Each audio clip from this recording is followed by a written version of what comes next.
Romanos 12, encontraram? Digam amém. Rogo-vos, pois, irmãos, eu vou parafrasear. Rogo-vos, pois, adolescentes, pela compaixão de Deus, que apresenteis o vosso corpo em sacrifício vivo, santo e agradável a Deus, que é o vosso culto racional. E não vos conformeis com este mundo, mas transformai-vos pela renovação do vosso entendimento, para que experimenteis qual seja a boa, agradável e perfeita vontade de Deus. Podem tomar assento.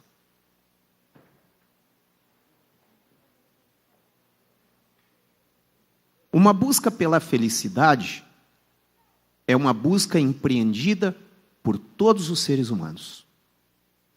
Todo mundo está afim de ser feliz.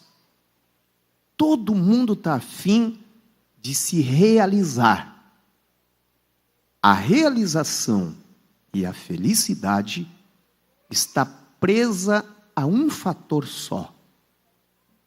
O único ser humano verdadeiramente feliz e realizado aqui nessa terra é aquele que descobriu o centro da vontade de Deus para a sua vida.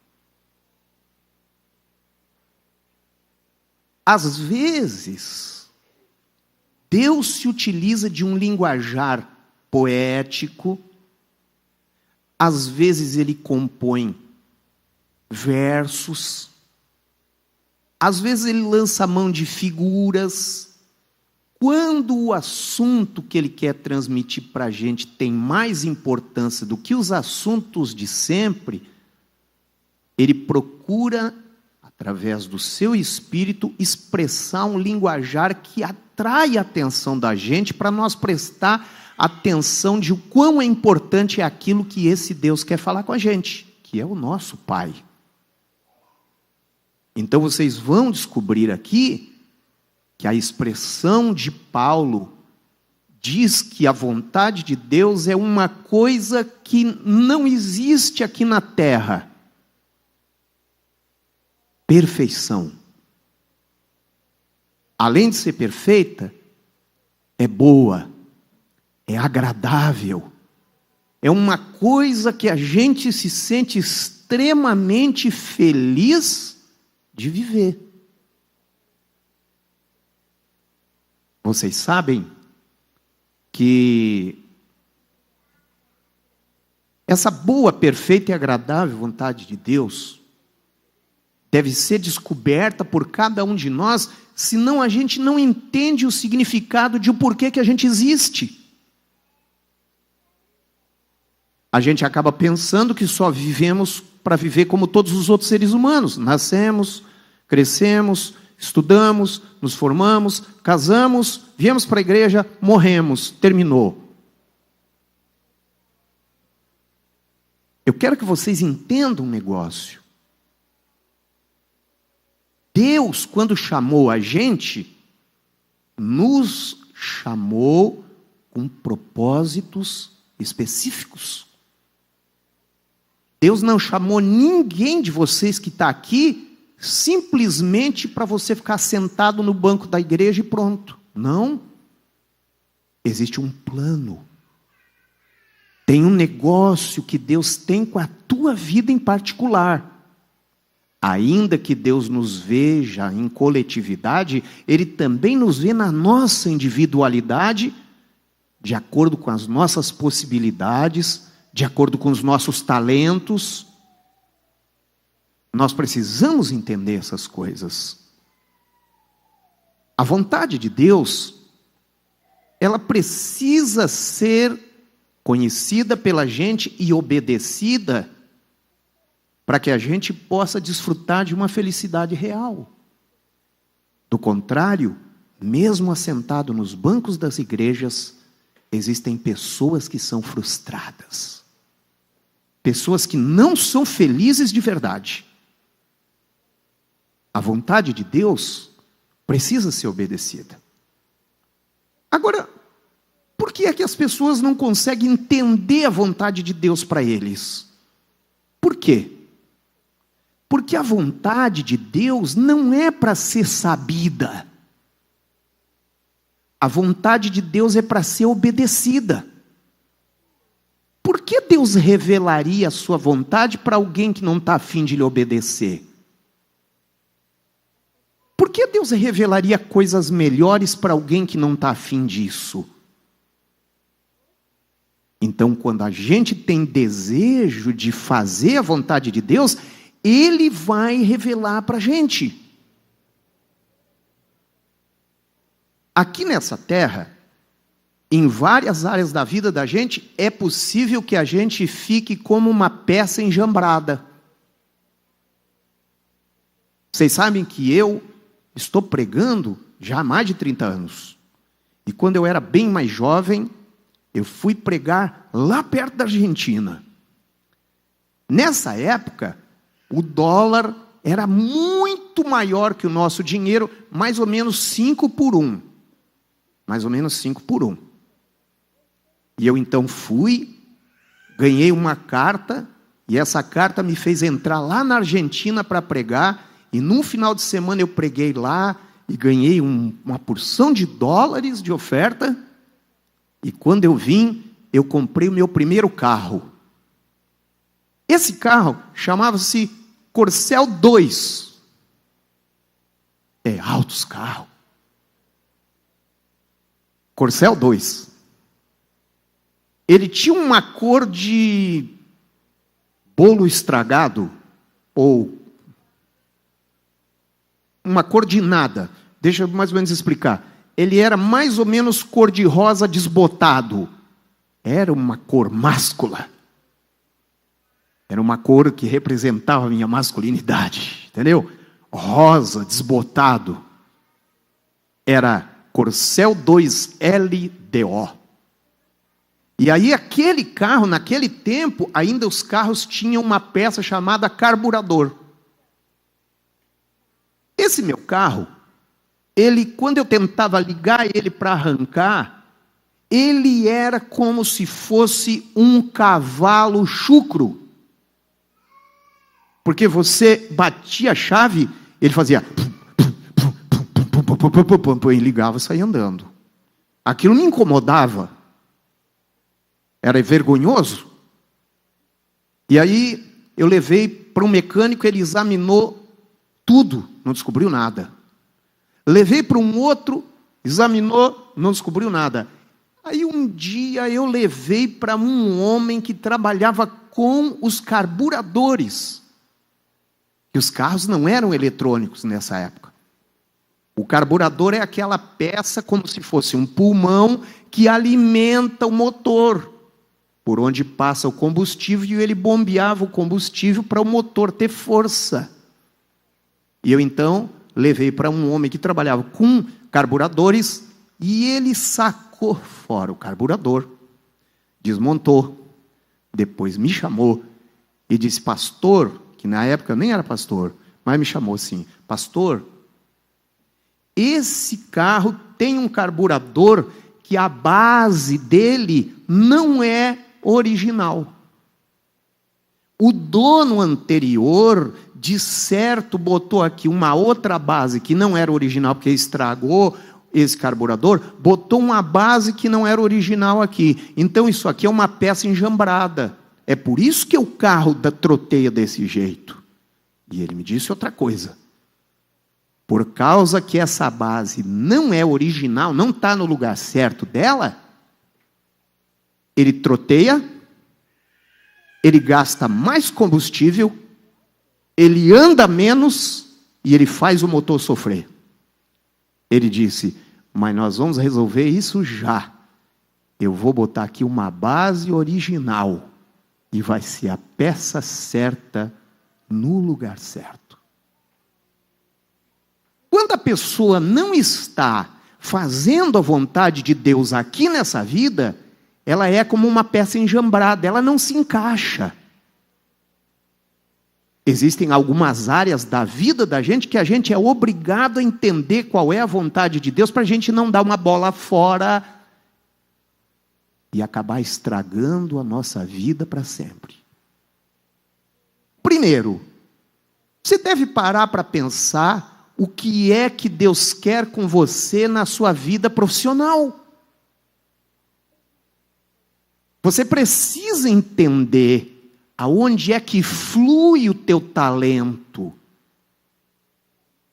Vocês sabem que é uma preocupação do governo federal hoje, muitos e muitos jovens brasileiros que vão para as faculdades e que depois de fazerem um curso 1 ano ou 2, desistem do curso e têm que fazer um outro curso e perder tempo da sua história porque não souberam decidir exatamente aquilo que queria.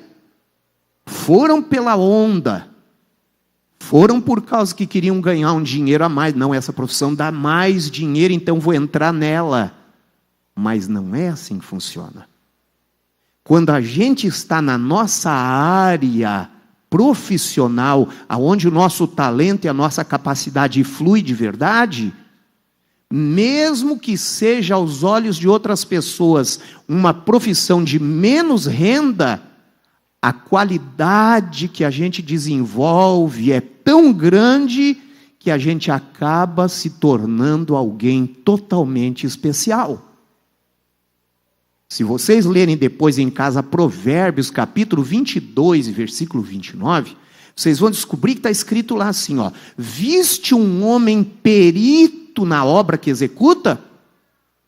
Perante reis será colocado, não perante a plebe. Em outras palavras, quem faz alguma coisa com excelência, porque está no seu talento, está na sua área correta, desenvolve da gente uma potencialidade que tem dentro da gente, que de outra maneira a gente não alcança. Então a gente tem que entender isso. Qual é a vontade de Deus na minha vida profissional? Para amanhã ou depois eu não viver uma vida frustrada profissionalmente.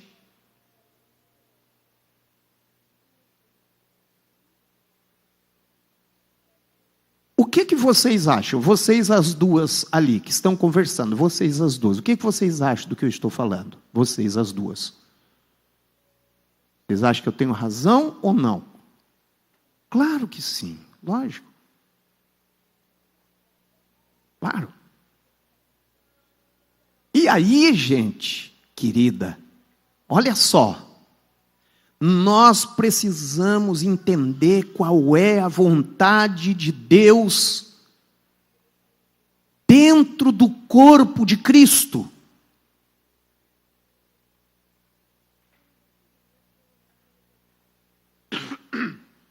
Repararam o meu lenço?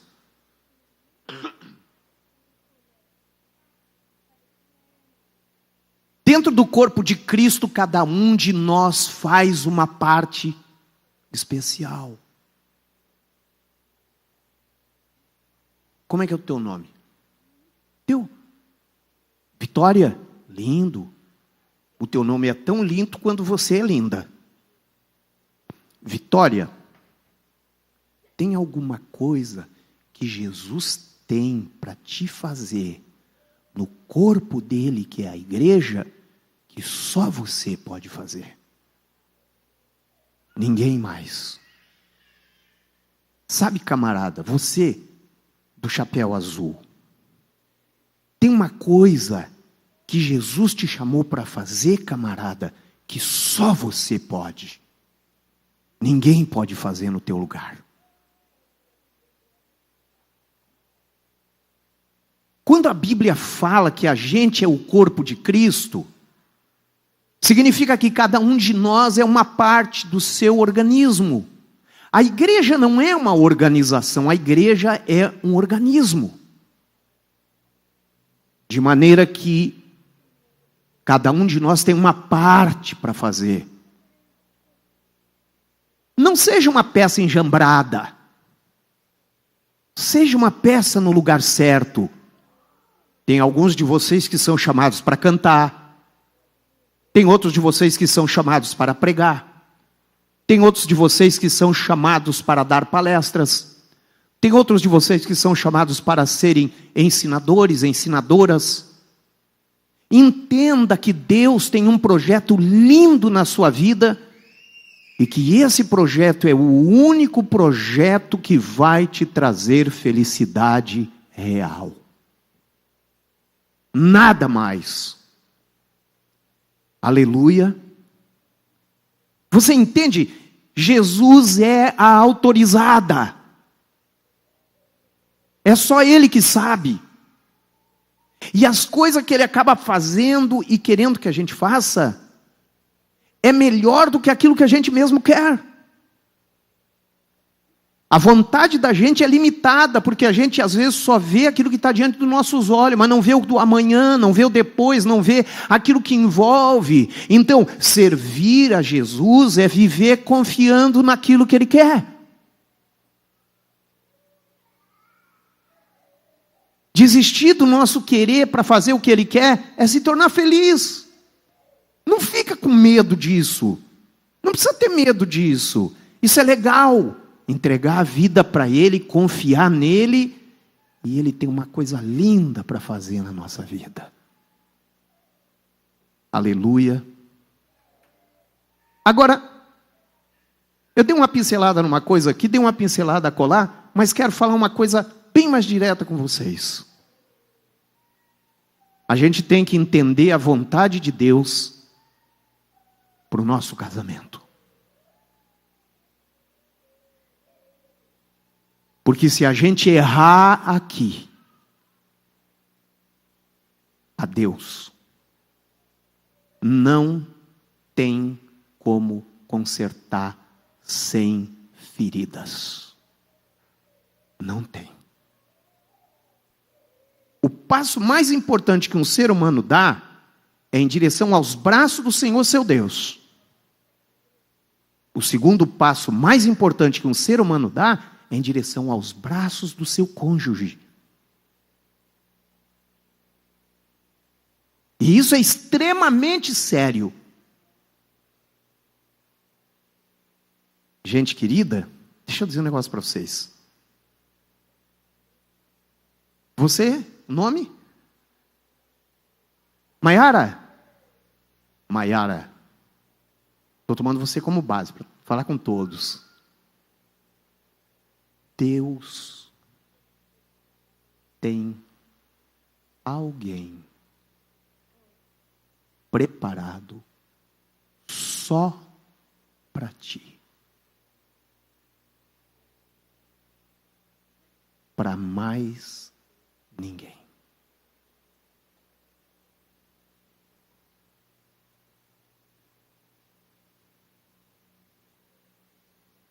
Já parou para pensar nisso?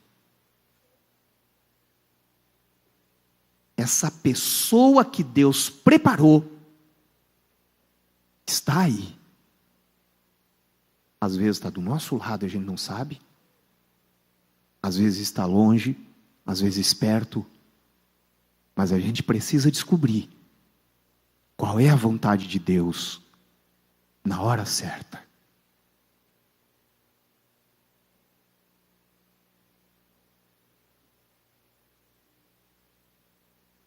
Esse assunto é muito legal. É muito legal. Gosto dele. Você sabia que quando eu era jovem na igreja, eu li um livro, não vou dizer o nome, mas só vou dizer o que o livro dizia. O livro ensinava, um grande pastor ensinava, que se a gente quisesse, a gente podia pedir um cônjuge de acordo como a gente gostaria que fosse as suas características. Já viu essa? E então, eu descobrindo que isso era muito real, porque eu vi apoio na Bíblia, eu fui para a oração.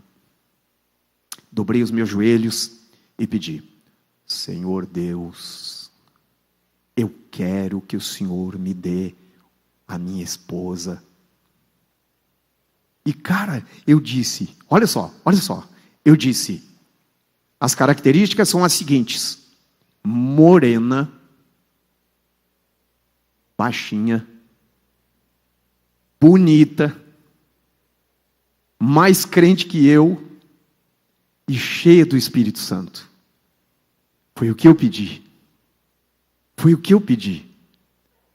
E aí o seguinte, naquela época tinha umas campanhas que a gente fazia ao ar livre, que hoje não se pode mais fazer, hoje é muito complicado, porque é aquele negócio do som, essas coisas, mas eu fui e orei a Deus assim, e dei glória a Deus e disse, estou com a bênção, estou com a vitória, porque o pregador mandava a gente dar glória a Deus, antes das coisas acontecerem, eu comecei a dar glória a Deus, e naquela semana seguinte, apareceu lá, na cidade de Imbituba, onde eu era jovem na igreja, apareceu uns dois irmãos, um rapaz e uma menina. Ela era um show. Cara, nem adiantava eu disfarçar, nem dava para disfarçar, porque a gente tenta disfarçar, mas não dá, né? Não dá, né? A não ser que a gente não esteja muito afim, mas se a gente estiver gostando de alguém, o coração começa a batucar e pronto. Pronto. E aí, quando eu vi aquela menina, chamava-se Ana Cláudia, uau, eu fiquei a 1000 por hora. Eu disse, Deus, chegou a hora, chegou a hora, chegou a hora, chegou a hora. E aí, eu fui conversar com ela, ela gostou do assunto, eu fiquei de voltar lá, e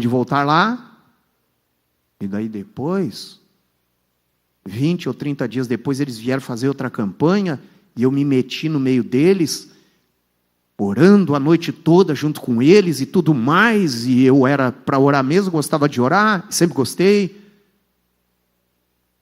E depois disso tudo, quando chegou no domingo de tarde, eu tinha um amigo, que hoje é pastor, também. Eu tinha um amigo, e ele me chamou e disse, Gilmar, cara, eu quero te pedir um favor. Sabe, cara, que aqui hoje, assim, a gente não pode sair com ninguém na rua, nem falar, né? Eu disse, claro que eu sei. Ele disse assim, pois é que eu e a Ana Cláudia precisamos dar uma volta aí para conversar. E a gente não pode ir sozinho. A gente queria pedir que você fosse junto com a gente. Hein?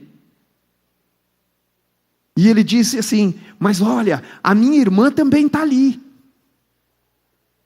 Aí, tu conversa com a minha irmã, só para vocês conversar, porque eu tenho que conversar muito com a Ana Cláudia. Irmãos e irmãs, meninos e meninas, o meu coração parece que foi arrancado do lugar. Eu olhei e disse assim, querido, não vou fazer tal coisa.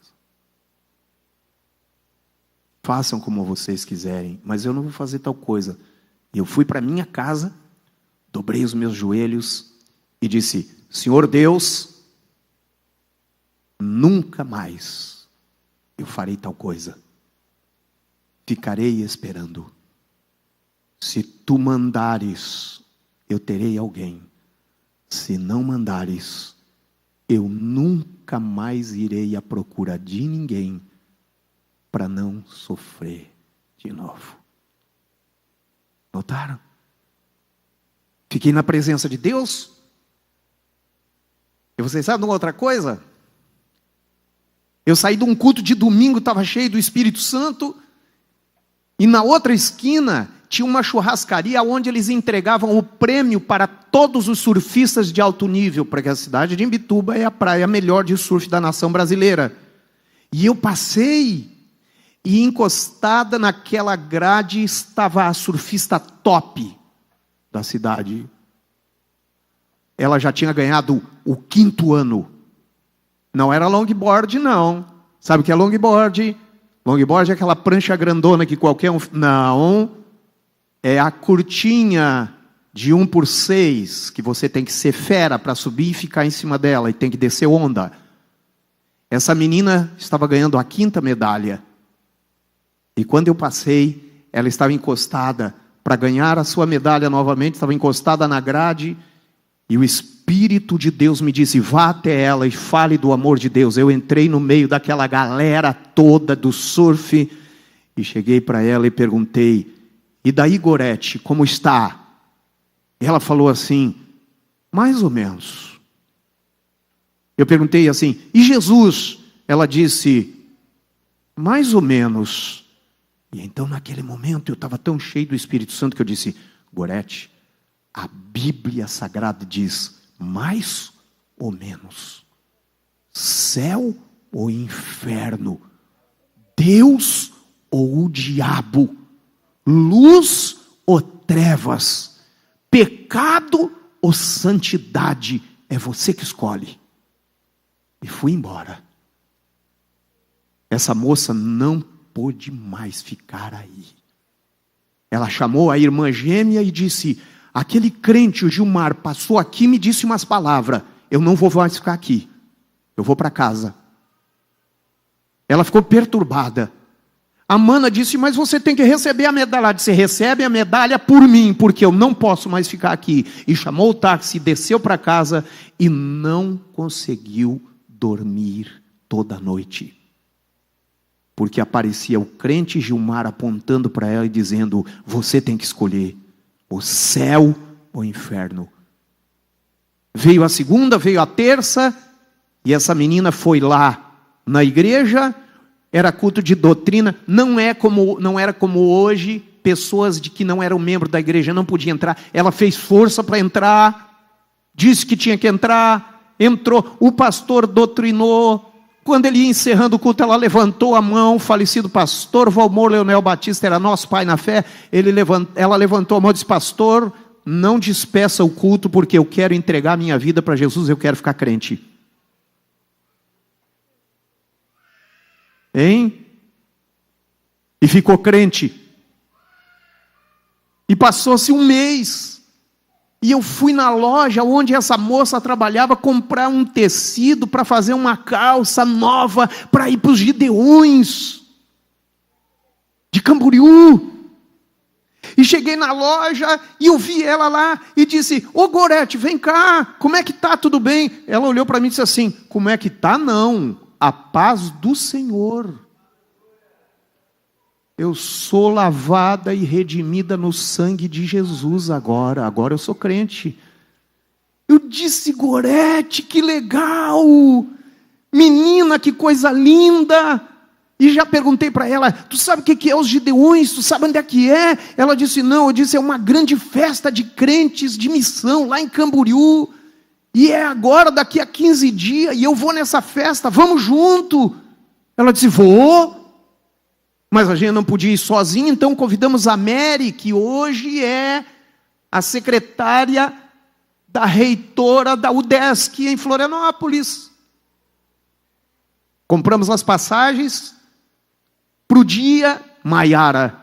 E quando chegou no dia, para a gente se encontrar, a Mary não apareceu. A Mary não veio.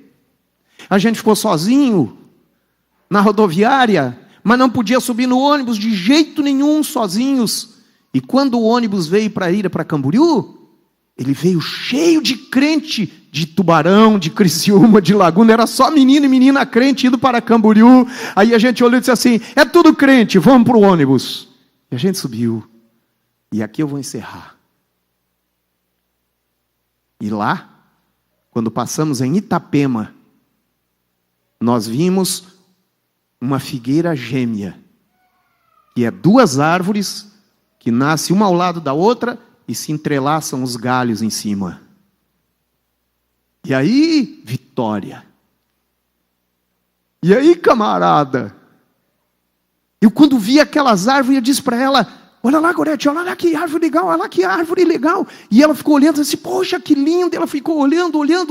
E quando passou, que eu olhei por detrás dela, eu ouvi uma voz que falou comigo e disse assim: meu servo,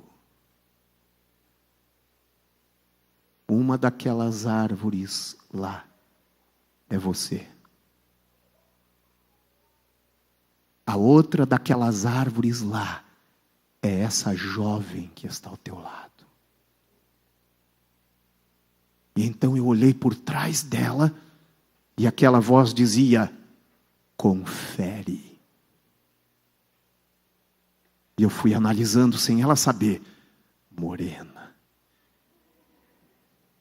baixinha, ela é linda, aleluia, ela é mais crente do que eu, sempre foi. E naquela manhã que a gente chegou em Camboriú, Jesus batizou ela com o Espírito Santo, aleluia.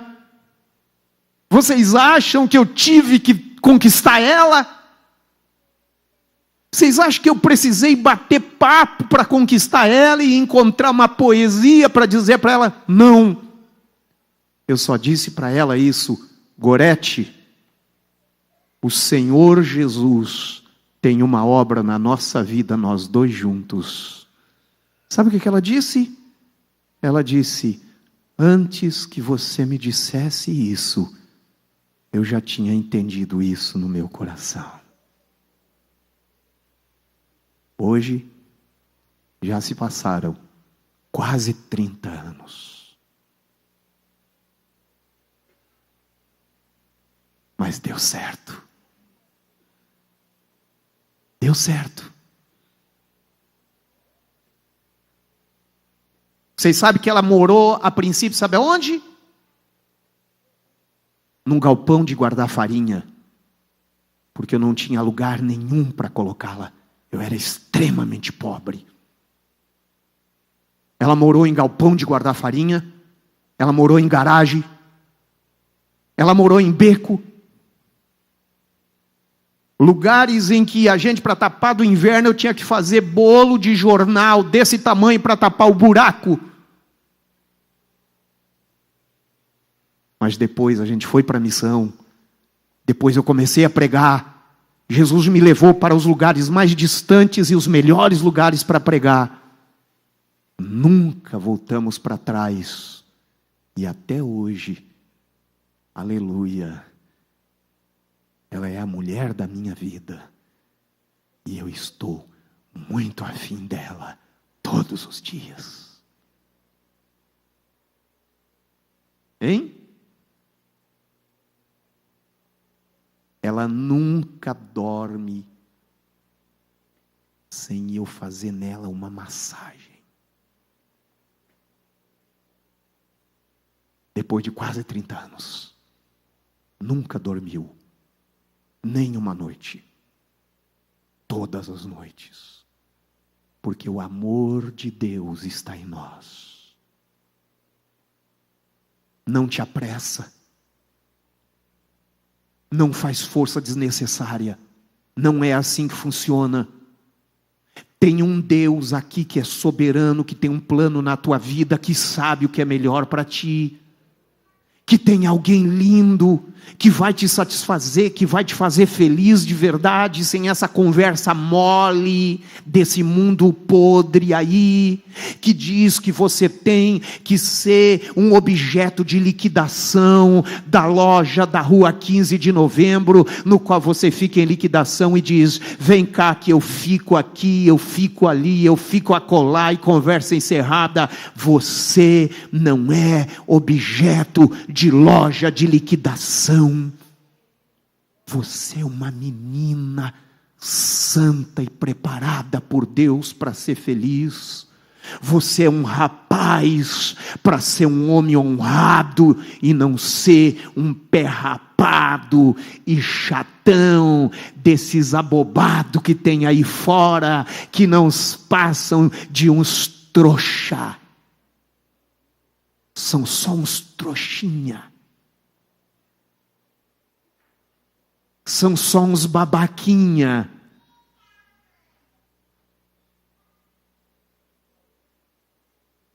Aleluia! Vocês sabem disso? E aí, cara, eu encontrei uns muito inteligentes, os caras super inteligentes na frente de uma faculdade, e eu estava evangelizando eles, e eu disse assim: vocês têm que entregar a vida para Jesus, ser fiel a Ele para ser feliz. E ele olhou para mim e disse assim: cara, deixa de ser bobo, eu não estou afim do céu. Ele disse: eu não estou afim disso aí, esse negócio de céu aí, isso aí é uma baita de uma bobagem de vocês lá. Sabe o que ele disse? Eu estou afim de ir para o inferno, cara. Ele disse, o cara disse para mim: eu estou afim de ir para o inferno, porque é o seguinte, lá no inferno está Raul Seixas, John Lennon, lá no inferno vai ter rock, cara, altas músicas, a gente vai curtir, vai ser super legal ir para o inferno, deixa de ser bobo. E aí eu olhei para ele e sorri e disse: cara, quando eu olhei para você, eu vi que você tinha cara de trouxa.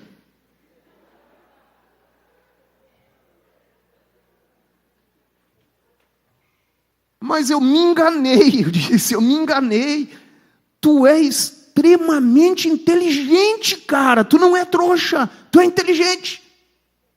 Tu faz o seguinte, vai para casa agora. Quando tu chegar lá, tem uma chama no teu fogão, que é uma boca maior do que as outras.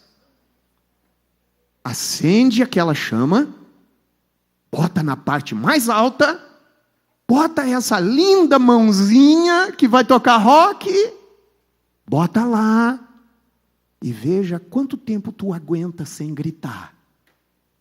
E tu vai ter mais ou menos uma ideia do rock que tu vai curtir lá.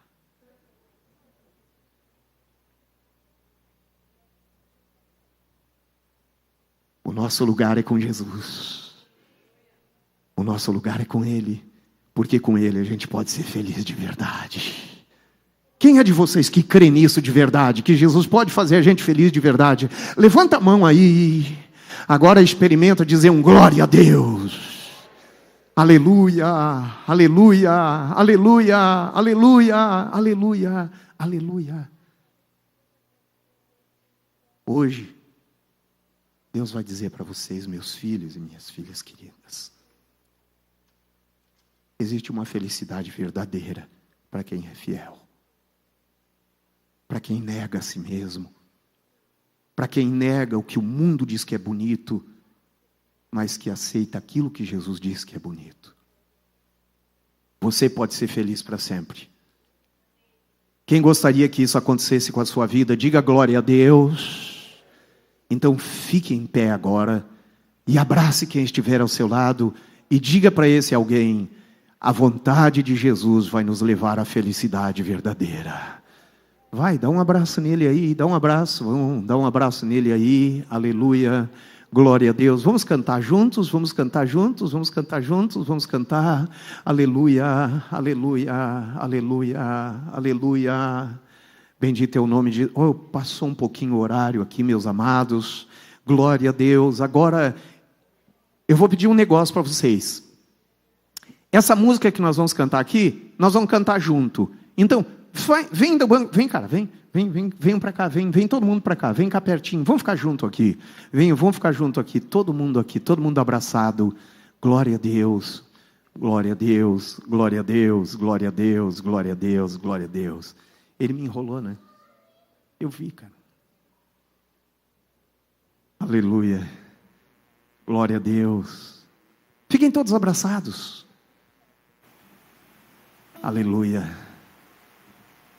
Cara, só a vontade de Deus para fazer a gente feliz.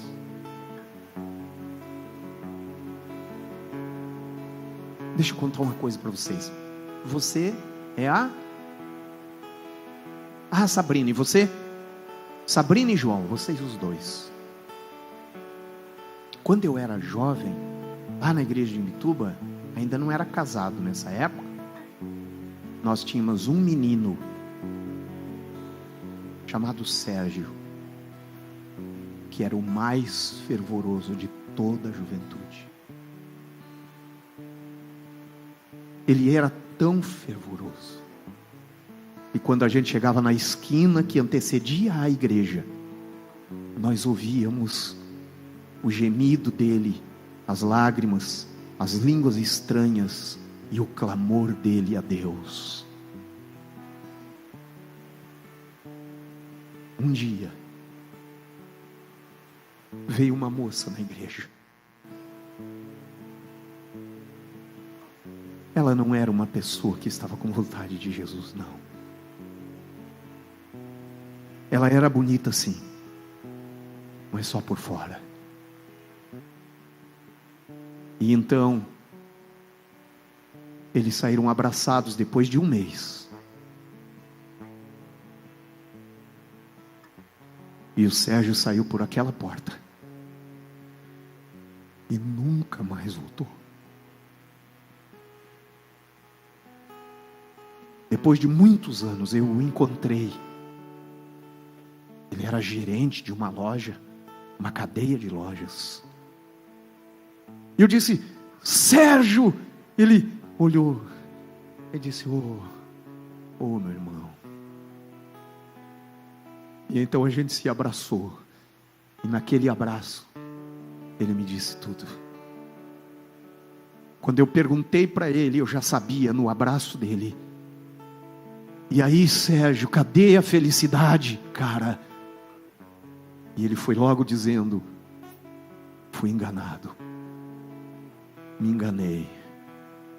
Pensei que era, mas não era. Não tenho mais força para voltar. É impossível voltar. Eu apelei para ele, ele derramou algumas lágrimas, mas não tinha mais força. Não erra, meu filho. Não erra, minha filha querida. Deus tem alguém especial para a tua vida. Nessa hora, bem aqui, o Espírito de Deus está passeando. Oh, aleluia! A sua presença é uma coisa real para nós aqui. Ele é uma pessoa. Aleluia! E Ele está olhando para você e está te convidando. Maiara, Vitória, João, aleluia, me siga, seja meu amigo, ande comigo, porque eu tenho alguém especial para te fazer feliz. Aleluia, aleluia, aleluia, aleluia, aleluia, aleluia, aleluia, aleluia, aleluia. Oh, glória a Deus, glória a Deus. Eu queria pedir para vocês cantarem uma música bem diferente, e aquela mesma que nós cantamos outro dia sobre Naamã. Aleluia. Depois vocês vão cantar ainda uma outra. Pode ser assim? Aleluia.